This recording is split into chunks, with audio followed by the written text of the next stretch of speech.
Good evening. From Kyiv tonight, the message is stark and urgent. President Volodymyr Zelensky has accused Russia of what he calls a blatant disregard for everything the world is doing to end the war. His remarks came in his nightly address to the Ukrainian people, linking battlefield realities with diplomatic maneuvers thousands of kilometers away. Zelensky began by tying Moscow's air war to the words of its leadership abroad. In fact, the groups of Russian drones in our sky accompany Russian statements from China, Russia's blatant disregard for everything the world is doing to end the war.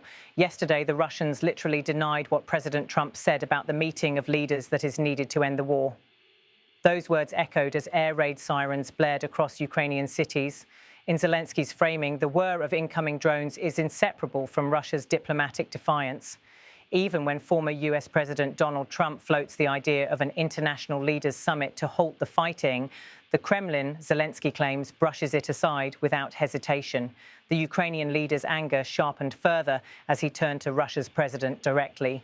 These days in China, Putin continues to tell his tales as if he is not to blame for the war, as if someone is always forcing him to fight, kill, force children into shelters and send thousands of people to storm our positions. Here, Zelensky was referring to Vladimir Putin's remarks at the Shanghai Cooperation Organization summit in Beijing. There, Putin again insisted the war was not of Russia's making, instead calling it the result of a so-called coup in Ukraine, a narrative long promoted by Moscow but rejected by Western governments. For Zelensky, this retelling is not only false but dangerous. He argues that each denial from Putin is more than propaganda. It is fuel that sustains the war, making compromise and dialogue nearly impossible. His invocation of Donald Trump was no accident. Trump, seeking to project himself as a deal maker once again, has said the conflict can be ended through a direct meeting of world leaders.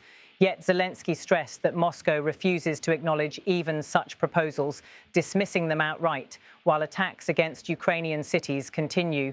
For ordinary Ukrainians, these exchanges are not abstract debates. They translate into harsh realities: families fleeing to underground shelters, children huddling on mattresses in metro stations, and soldiers holding fragile defensive lines.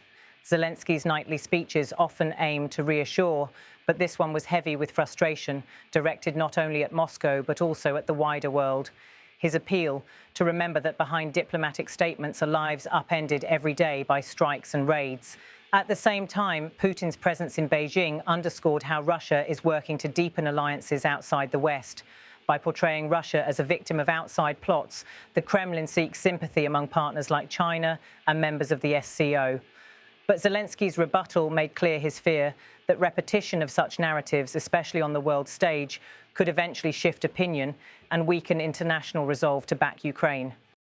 He reminded his audience that while Putin speaks of being forced into conflict, it is Ukrainian families who endure the consequences.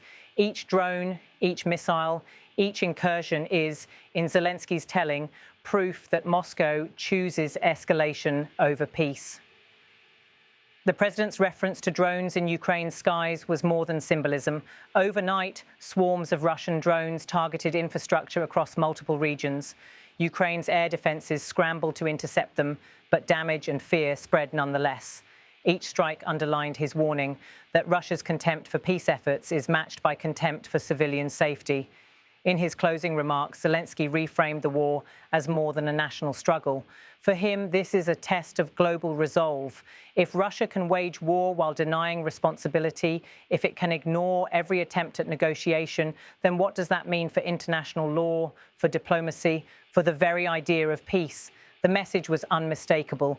Ukraine will continue to fight, but it cannot and should not stand alone. The world, Zelensky warned, must decide whether Russia's version of events will be allowed to dominate or whether truth and accountability will prevail. Tonight in Kyiv, amid the sounds of distant sirens, the appeal was as clear as it was urgent. President Zelensky accused Russia of disregarding every step toward peace, preferring destruction to dialogue. Whether the world responds remains uncertain, but for Ukraine, the war grinds on, its people waiting, watching, and hoping that words of support abroad will soon translate into concrete action at home.